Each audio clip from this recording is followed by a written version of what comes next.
your shooting schedule stretched over a year, right? You read about that. Yeah. Typhoons and COVID and what else? COVID, so many things. Other productions, because it's like the Wild West in Vietnam right now. Everybody's shooting, Whenever COVID lets up, there's just everybody starts shooting. And so, crew members get booked very quickly, And so while we were waiting, like my DP was booked on another show, right? And so we're like, okay, now we have to wait for that show to be done with. And by the time that was done with, COVID hit.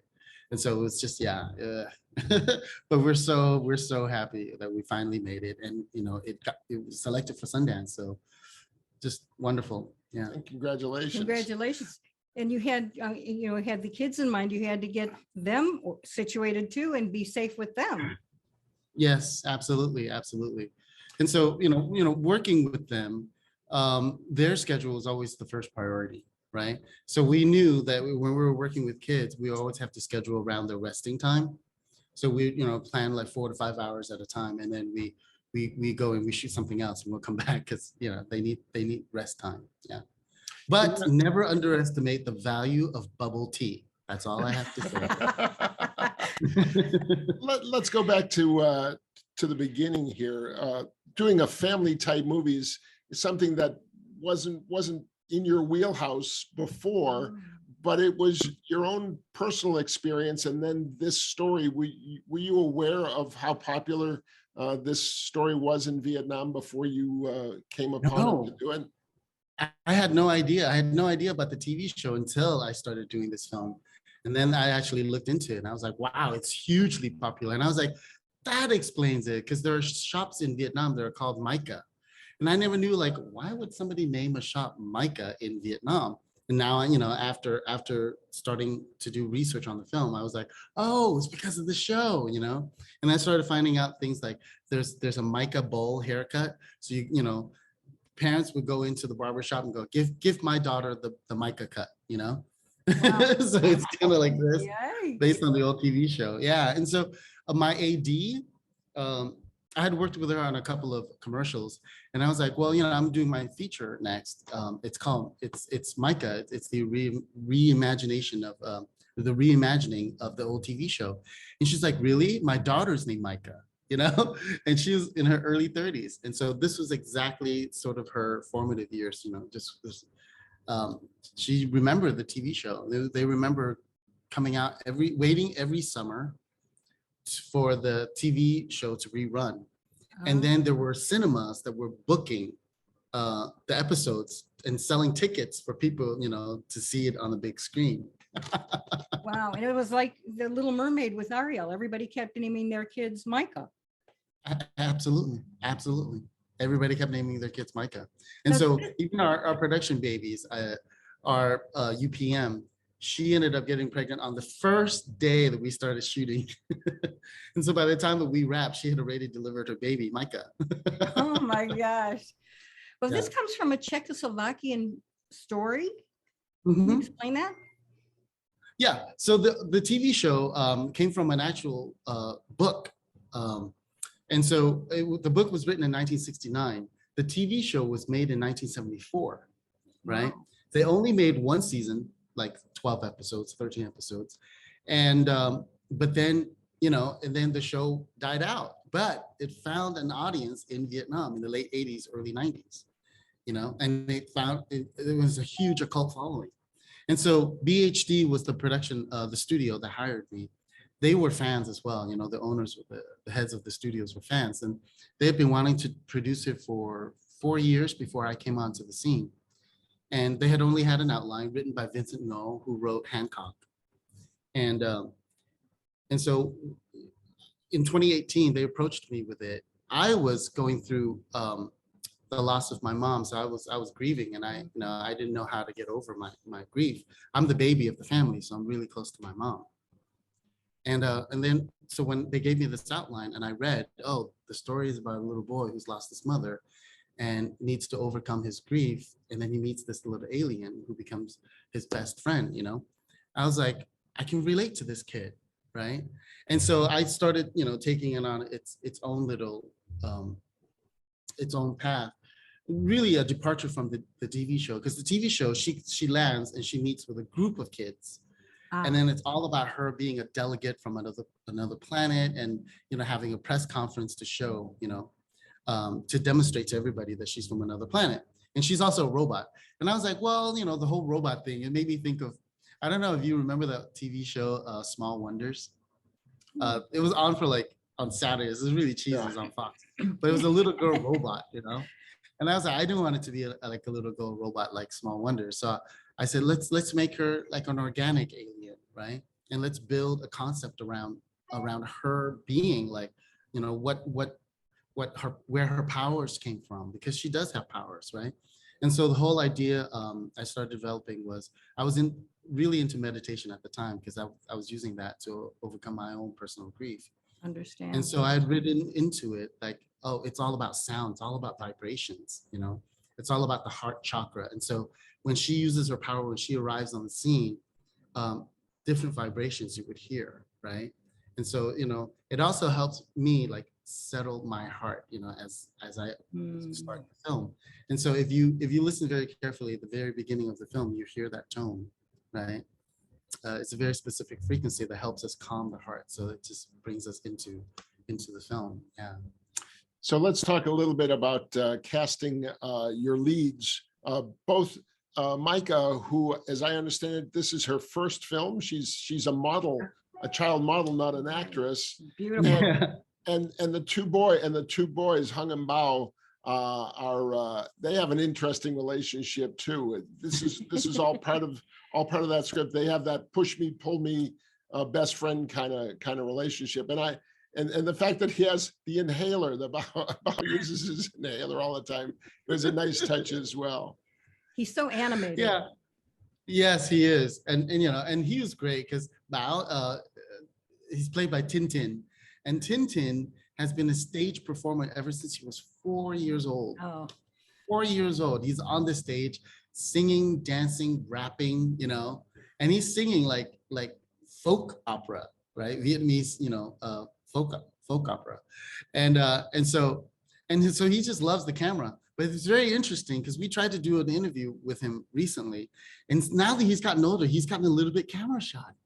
But this boy, I swear to you, when we were filming, all you have to do was point a camera at him and he was on, That's very and so strange. we loved it. I mean, and what I like about him is his playfulness, but then you can see in his eyes that he has so much heart as well. And that was the criteria for this film, was that at the end of the day, like all the relationships, they have heart, like people can relate to them, right? Same thing with Maika, her eyes are so beautiful, right? When we saw, she was from Hanoi, and we didn't have the budget to fly out to Hanoi. So we asked a friend to grab his camera, the phone, and just video, her audition for us. And when we saw the clip, her eyes were half of the frame. So we're like, oh, it's amazing, right? They're so big and they're so wide. She wasn't an actress, so she read everything very mechanically. And my casting director was like, it's too bad she can't act. And I was like, no, she can. She's just an alien, I think we can work with that. We'll slowly work that in. She's got a northern accent. So we worked in the joke, oh, you're from Hanoi. I thought you were an alien. Oh. So we worked that in because of her, right? And it's true, because, when I first came back to Vietnam, my accent is very heavily southern. And so when I go to the north, I can really understand what they're saying. It's like the north don't understand what but the south doesn't understand the north doesn't understand the south. And nobody understands anybody from the middle region because their tones, they have zero, they don't have any accents at all. So it's just a neutral tone. So people get really lost when they hear somebody from the middle region talking. So we threw that in there just for fun. But then she was great. She learned Czech. So the first few lines was an homage to the old TV show. When she first sees, and she said, "To to elezazmi," right? Muvlesh Česky. Those are all, they're Czech. It's in Czech language. It's Slovakian, right? And so we actually knew a Vietnamese singer who's from the Czech Republic. So we asked her to come and coach this little girl, and make a little video clip. And so she would learn by rote, you know, exactly how to say the lines. So that was fun. I have a The kid question. who, Oh, I have a question about the way you shot her, because there are several scenes where she stares. Did you slow down the camera? Did you do something in post? No, no, she could just I do just that. asked her, I just asked her, just ready? Because I was like, okay, just relax your eyes now, open and keep them open, you know? And so and it was hard for her to do that because we had the wind blowing in her hair. So we had, you know, leaf blowers like blowing so that her, you know, it would look very dramatic, you know? And so it would basically, right before we call action, she would close her eyes and relax and relax and we go, and 3, 2, 1, action, and she will open them, you know? Yeah, Wow. and then she was so intense with her eyes, and that was the one quality that you know, that was like, okay, that's it. This is our girl. You know, Very when we saw- effective. Can I ask a question about the comedy? There's a lot of slapstick, overt, Mhm. over the top slapstick. Is that part of the Vietnamese sense of humor? Is that playing to a Vietnamese audience? As an American, I don't certainly haven't been exposed to much Vietnamese culture, certainly film. Is this part of Yeah. the humor? Is that Vietnamese? Yes.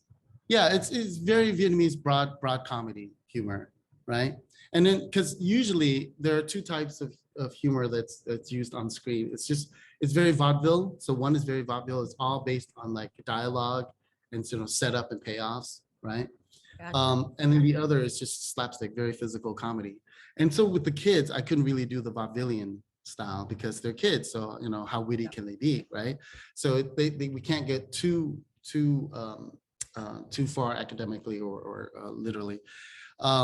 And so, you know, I really played it more of what kids love, which is just fun slapstick antics, right? And so most of the time, you know, when I was thinking about, well, how would kids fight against the adults, you know? And so I had to sort of like go into Home Alone territory, right? It was like that. And what I love about that film was that, you know, he fought the two intruders a way a kid would fight, you know? And so I always had to have that in mind. I was like, Home Alone did it right because that's how kids think, you know, they're making weapons from their toys. They're using things that they know, because otherwise, what are they going to do? You know, they can't be too sophisticated in making their weaponry, right? How much was there any improv that they did that, you know, was something that you didn't expect that all of a sudden you saw them do? Well, a lot of the lines were sort of, had already been written, but the way that I work with the kids is that don't worry about the lines. Just, if you know the scene, so I explained the scene to them, and I just say whatever comes natural to you, you know? And so, you know, things like when Micah is going, what do you think about this, you know? The line was like, oh, đẹp quá, right? Which is, oh, so pretty. And he goes, đẹp ghê luôn, right? Which is very much like gorgeous. You look gorgeous, right? So that's, you know, that's all them. That's all them doing their own thing. Yeah. Yeah. And, you know, like, yeah, exaggerated. Even like Kubel, when he clips Hong's airplane, and he goes, Oppa Kubel side, right? So he loves Gangnam Style. He's always singing Gangnam. There you go. It's like Oppa Gangnam Style, but he switched it on his own to make it the character's thing, Oppa Kubel Style, right? Kubel's his name, right? So instead of Gangnam, he switched it in. So that's all him. That's all him. Yeah. Oh, wow. And I love the armpit farts.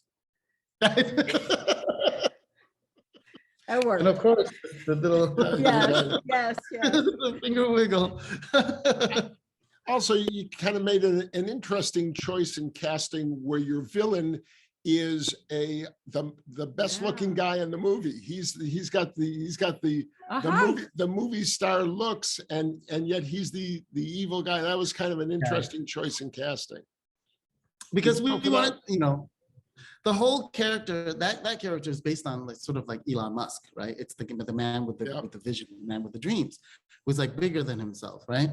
And so and we wanted to play against the expectation, right?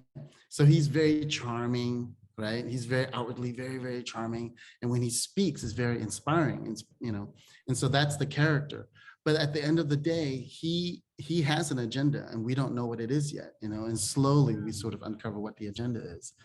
And then sort of his character is also built so that we can have a prequel if this film is successful. Because I knew that, you know, if the film was successful and we did Micah 2, we can't necessarily bring Micah back because then they're going to be much older, right? We don't know when we'll be able to make it. So I sort of had it written so that there's a backstory, that there was a precursor to Micah, right? So she had a comrade who came here before her, Right. and then got stuck. And so the whole storyline is how he discovered the alien and sort of, you know, experimented with him, right? And then so that's how he knew, that's how he developed all of his engineering, all of his power to sort of go into space. So that's all based on learning from the previous alien. You guys are the first to know about that. I've actually never talked about that before. That's great, and I love the, you know, the tektite that the alien can. Yes. He ends up as this powerful stone, all powerful stone. Well, the interesting thing was that as I was doing my research, you know, I was going, what can we use? Like, what is it about Vietnam? Because I also really wanted to make it Vietnam specific. And so tektite is an actual asteroid, you know, it's the glass that's from the meteors from outer space, you know. And there are only like about 4 countries that are abundant in tektite, and Vietnam happens to be one. Australia is another, you know, India is another, and so Vietnam is one. And it happens to be really close to Da Nang where we were shooting. So I was like, great, I'm gonna work this right into the film, you know. And then of course, when you read up about tektite, yes, it is, there's, you know, there's literature that says, oh yeah, it has healing powers. And it, you know, you can use tektite to contact aliens. So I wrote all of that in there as well. Because I was like, this is kind of cool and nifty, you know? Wow. And so for people who want to go, you know, deep diving into the whole background of it, they can actually do that. And it's such a beautiful stone. It's amazing. You know, it looks like a miniature meteor. It does. And you know, as I was researching things, I was finding out more stuff. Because here's the thing, right? In Vietnam, most people don't watch sci-fis, right? Because their whole idea is, what does Vietnam have anything to do with space? Like, we've never ventured out into space. That's where they're wrong, right?